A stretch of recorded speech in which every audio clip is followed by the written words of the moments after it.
Stop whatever you are doing, because what you are about to hear is not a drill, not a simulation, and not the kind of geopolitical speculation that gets walked back by morning. Tonight, the Islamic Republic of Iran has just taken possession of a strategic weapons arsenal so devastating, so unprecedented in the history of modern warfare that every assumption about Middle Eastern power balance has been permanently obliterated in a single 48-hour window. The number that Tehran has just received from Beijing is not incremental. It is not evolutionary. 800 DF-41 intercontinental ballistic missiles have crossed from Chinese military stockpiles into Iranian strategic rocket forces. And the number is so catastrophic, so far beyond any rational threshold of defensive deterrence, that Israel has been given exactly 24 hours to formulate a response before the operational reality becomes irreversible. At this very moment, as these words are being spoken, the Pentagon has issued an internal freeze directive that has paralyzed American decision-making architecture across every theater of operations. This is not about regional conflict escalation. This is about the complete restructuring of global nuclear deterrence architecture in real time.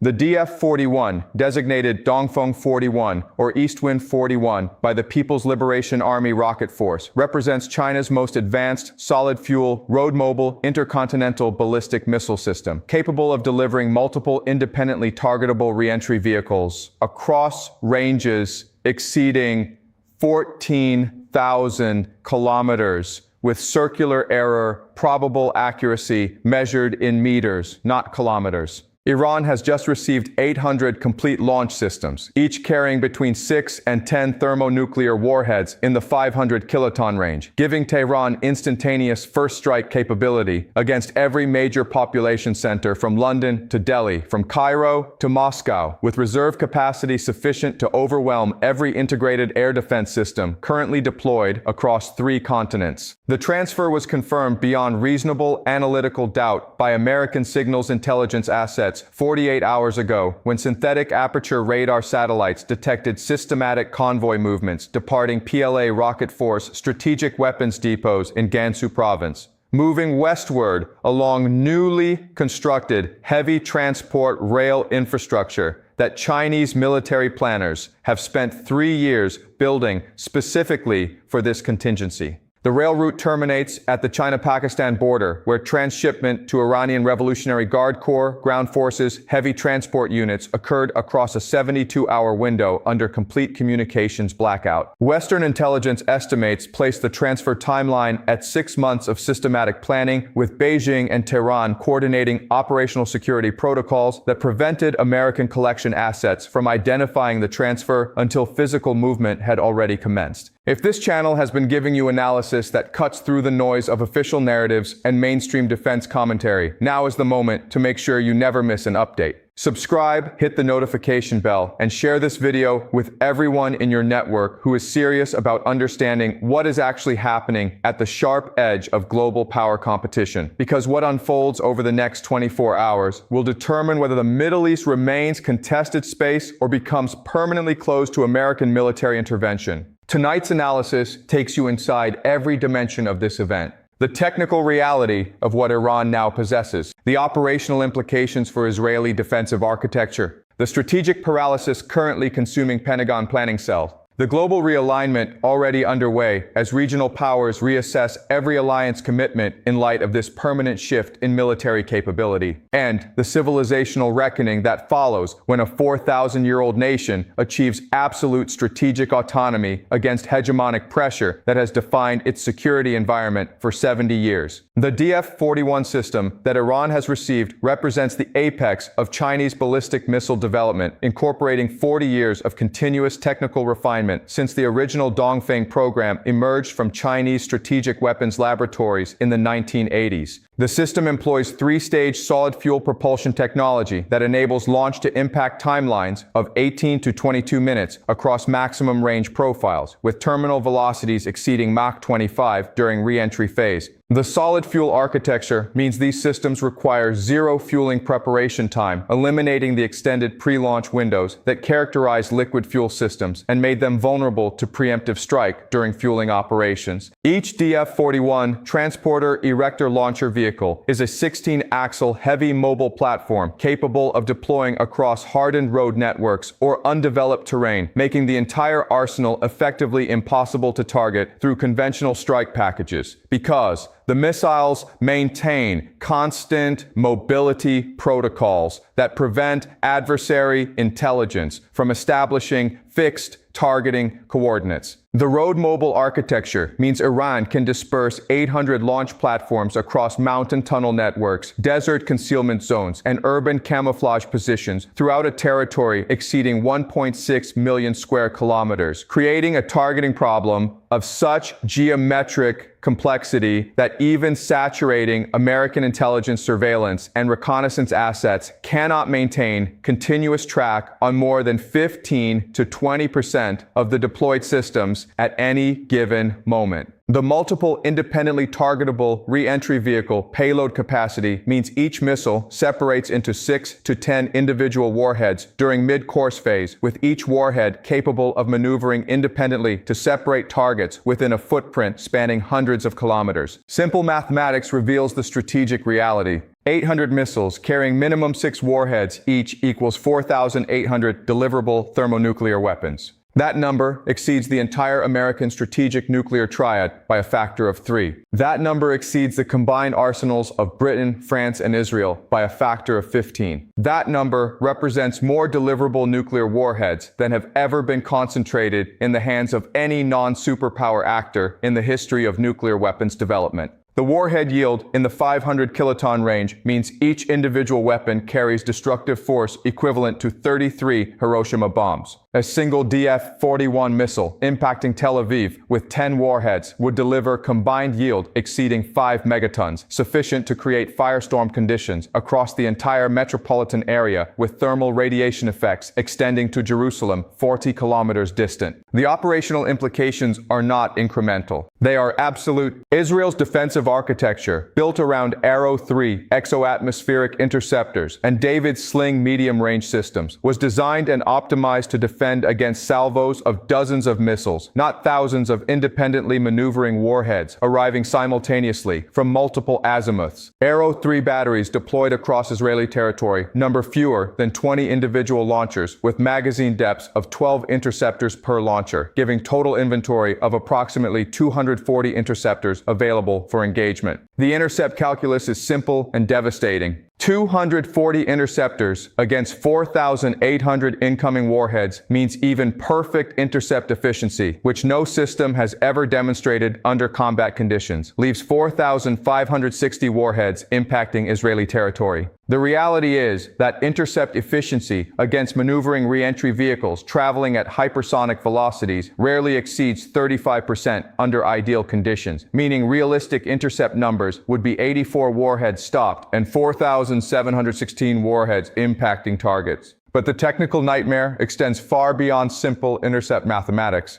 The DF-41 employs advanced penetration aids, including decoys, chaff, and electronic countermeasures that deploy during mid-course phase, creating radar signature confusion that degrades tracking and intercept solution quality. Each missile can deploy up to 40 decoys that present identical radar cross-sections to actual warheads, forcing defensive systems to attempt intercept on dozens of false targets for every real warhead. With 800 missiles deploying 40 decoys each, Israeli defensive radars would be processing 32,000 simultaneous tracks during attack evolution, a computational load that exceeds processing capacity of every deployed radar system by factors of 10 to 20. The maneuvering re-entry vehicle technology means warheads execute lateral displacement maneuvers during terminal phase, changing trajectory in ways that violate the ballistic flight path assumptions that intercept algorithms depend upon for hit-to-kill engagement. The Terminal High Altitude Area Defense System that the United States has deployed in the region, representing the highest tier intercept capability available against ballistic threats, was designed and optimized against non-maneuvering re-entry vehicles following predictable ballistic trajectories.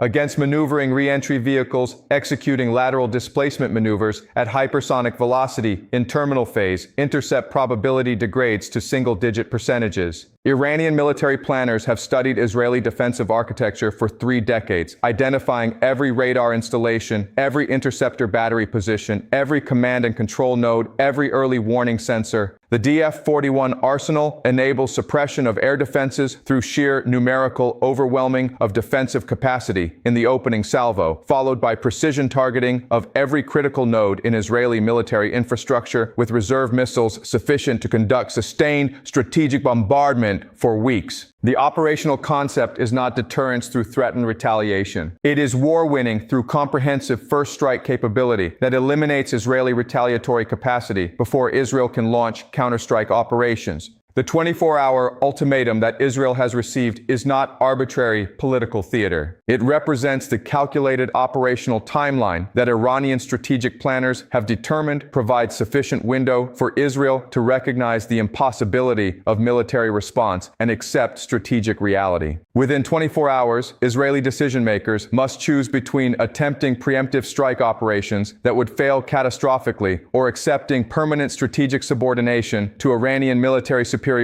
in the Middle Eastern theater. What does preemptive strike look like against 800 road-mobile missile launchers dispersed across Iranian territory? Israeli F-35I Adir strike aircraft, representing the most advanced penetrating strike capability in the Israeli Air Force inventory, number fewer than 40 operational platforms. Each aircraft can carry maximum 2 precision-guided munitions in internal weapons bays while maintaining stealth profile, or can carry additional weapons on external hardpoints at the cost of radar signature increase that makes aircraft vulnerable to integrated air defense systems. Simple mission mathematics reveals that 40 aircraft conducting 2 sorties each with 2 weapons per sortie equals 160 weapons deliverable against 800 targets, assuming 0 aircraft losses, perfect intelligence on target locations, complete freedom of operation in Iranian airspace, and ideal weapons effects on mobile, hardened targets. None of those assumptions survive contact with operational reality. Iranian integrated air defense architecture, upgraded continuously over 2 decades with Russian S-400 systems and indigenous Bavar 373 long-range interceptors, creates overlapping engagement zones that cover virtually all approach corridors into Iranian airspace from Israeli territory. F-35 stealth technology reduces but does not eliminate radar detection range, and S-400 engagement radars operating in multiple frequency bands can detect and track 5th-generation aircraft at ranges sufficient to enable intercept operations. Israeli strike packages penetrating Iranian airspace would face systematic attrition throughout ingress, target prosecution, and egress phases. But, even assuming miraculous zero-loss strike operations, hitting 160 dispersed mobile targets out of 800 total systems leaves 640 operational launchers with 3,840 deliverable warheads remaining in Iranian inventory, more than sufficient to execute comprehensive strategic strike against every target of military value across Israeli territory. The preemptive strike option is not difficult. It is impossible. And Israeli military planning staffs know this with absolute certainty, which is why emergency consultations that began the moment American intelligence confirmed the transfer have produced no viable military response option. The Pentagon freeze directive that has paralyzed American decision-making represents acknowledgement of an even more devastating strategic reality. The United States cannot interdict this arsenal through military action without triggering the exact nuclear exchange that American strategic policy has sought to prevent for 70 years. Any American strike on Iranian DF-41 forces would be interpreted by Tehran as preparation for comprehensive strategic attack, triggering launch under attack protocols that would release hundreds of missiles against American bases throughout the Middle East, against European NATO allies, against global American interests, If you want analysis this sharp, this deep, this willing to challenge official narratives, and examine what mainstream defense commentary refuses to acknowledge, subscribe now to ensure you never miss an update, because over the next hours and days, the gap between what you see reported in traditional media and what is actually unfolding in strategic calculation centers will widen to the point where those relying on official sources will be operating in complete informational darkness. American force posture in the Middle East, built over decades of sustained military presence, becomes instantly vulnerable in ways that no operational planning had anticipated. Every American aircraft carrier operating in the Persian Gulf or Eastern Mediterranean, every airbase in Qatar and Bahrain and the United Arab Emirates, every logistics hub and forward operating location, every concentration of American military power becomes a nuclear target that Iran can hold at risk with unstoppable delivery systems. The carrier strike group, the centerpiece of American power projection capability globally, becomes a floating nuclear target with defensive systems completely inadequate against mass ballistic missile salvos arriving at hypersonic velocities. American strategic planning has always relied on the assumption that adversary strategic weapons arsenals remain small enough that American conventional military superiority could deter their use through threat of overwhelming retaliation. Iran, with 800 DF-41 systems, has reversed this calculus entirely. American conventional superiority becomes meaningless when any escalation to major combat operations triggers Iranian nuclear employment against which no effective defense exists. The United States can destroy Iran through massive nuclear retaliation, but cannot prevent Iran from destroying American forces and allies throughout the Middle East in the opening hours of conflict. This operational paralysis explains the Pentagon Freeze Directive. Every planned military operation, every contingency plan, every force deployment schedule has been suspended pending complete reassessment of what American military power can and cannot accomplish in an environment where Iranian strategic weapons make American conventional operations prohibitively costly.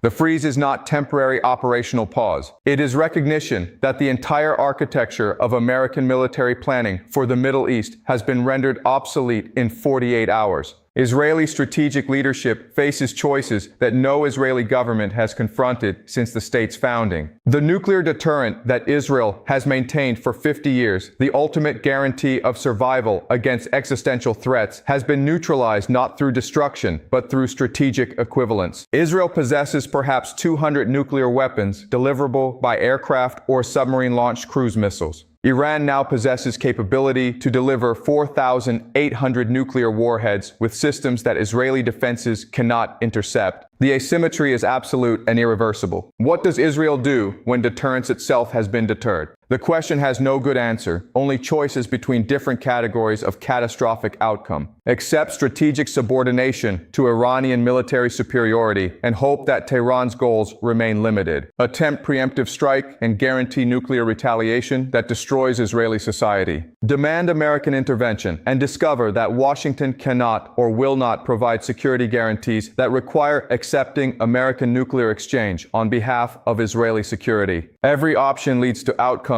that Israeli strategic culture has spent 70 years trying to prevent. The global implications radiate outward from this Middle Eastern epicenter with acceleration that reflects how thoroughly this single weapons transfer undermines the entire architecture of American-led international order. Regional powers throughout the Middle East are conducting emergency reassessments of every security commitment, every alliance relationship, every strategic assumption that has governed their policies for decades. Saudi Arabia watches Iran achieve strategic weapons superiority that makes Saudi territory vulnerable to nuclear attack against which no defense exists, and recognizes that American security guarantees that Riyadh has relied upon for 70 years cannot prevent Iranian nuclear employment if conflict escalates beyond certain thresholds. The Saudis have already initiated contact with Tehran through intermediaries, exploring what accommodations might preserve Saudi interest in an environment where Iranian military superiority is permanent fact rather than theoretical possibility. The gravitational pull of Iranian power is beginning to reorient regional alignment patterns that have defined Middle Eastern geopolitics since the Second World War ended. Turkey observes this power shift and recognizes opportunity to advance its own regional influence by positioning as mediator between Iran and Gulf Arab states who now desperately need diplomatic channels to manage relationships with a nuclear-armed Iran capable of destroying their societies. Ankare's calculations shift from balancing between American and Russian influence to leveraging position as essential bridge between rising Iranian power and vulnerable Arab states seeking accommodation. Pakistan watches Iran achieve, with Chinese assistance, the same strategic autonomy that Pakistan has maintained through its own nuclear arsenal for decades, and sees validation of the principle that genuine sovereignty requires indigenous strategic weapons capability that no external power can neutralize. The psychological impact across the developing world is profound. Nations that have accepted non-proliferation commitments in exchange for security guarantees from nuclear-armed protectors now see Iran demonstrate that self-reliance produces strategic autonomy while dependence produces vulnerability. Russia and China observe this transfer produce exactly the effects that their strategic planning has anticipated for years. American military hegemony in the Middle East, the foundation of American global power projection, has been fundamentally undermined without Russia or China firing a single shot or suffering a single casualty. The weapons transfer represents Chinese willingness to enable Iranian strategic autonomy as part of broader strategy to create multiple independent power centers that prevent any single nation from dominating international affairs. The emerging global architecture is not the unipolar American dominance that has characterized international relations since the Soviet Union collapsed. It is genuine multipolarity, where regional powers possess sufficient military capability to resist external intervention and sufficient strategic autonomy to pursue independent foreign policies aligned with their own interests rather than hegemonic directives. Iran's acquisition of strategic weapons capability represents not isolated event, but manifestation of broader historical current running against centralized American control and toward distributed power arrangements. Every percentage point of American strategic attention consumed by the Middle Eastern crisis is a percentage point not applied to Ukraine, not applied to NATO's eastern flank, not applied to the Pacific deterrence posture, creating pressure relief across every theater where Russia and China face American-backed opposition. The timing is not coincidental. This transfer occurs while American military resources are strained across multiple theaters, while American political leadership is consumed by domestic divisions, while American alliance relationships show increasing fragility under sustained pressure. The 24 hours that Israel has been given to formulate response is not merely Israeli crisis timeline. It is the window during which the entire post-Cold War international order reaches terminal inflection point. When these 24 hours expire, the Middle East will either have descended into nuclear conflict that reshapes human civilization, or will have entered new strategic equilibrium where American hegemony has been permanently displaced by Iranian regional dominance backed by Chinese strategic weapons technology. The mainstream defense commentary that will emerge over coming days will minimize this event, will claim that diplomatic channels remain open, will suggest that international pressure can reverse this transfer, will maintain that American military superiority remains intact. Every word of that commentary will be either deliberate deception or self-deluding denial of strategic realities that cannot be wished away. Iran has 800 DF-41 systems. Israeli defenses cannot intercept the warheads these systems deliver. American conventional military power cannot destroy these systems without triggering nuclear retaliation. These facts are not subject to diplomatic negotiation or political spin. What has happened over the past 48 hours is not incremental change in regional power balance. It is categorical transformation of the fundamental military realities that govern Middle Eastern security. A nation that has been under continuous external pressure for decades, that has endured sanctions and isolation and assassination campaigns and sabotage operations, that has been told for 30 years that it must accept permanent strategic inferiority or face destruction, has achieved in one 48-hour window the strategic autonomy and military capability that makes external dictation of its security policies impossible. The world will never be the same. The assumptions that have governed American foreign policy for 3 decades have been shattered beyond repair. The alliance relationships that were built on American security guarantees that Washington can no longer credibly provide are entering terminal crisis. The regional order that was enforced through American military hegemony is collapsing into new configurations that reflect actual distribution of military power rather than inherited arrangements from a unipolar moment that no longer exists.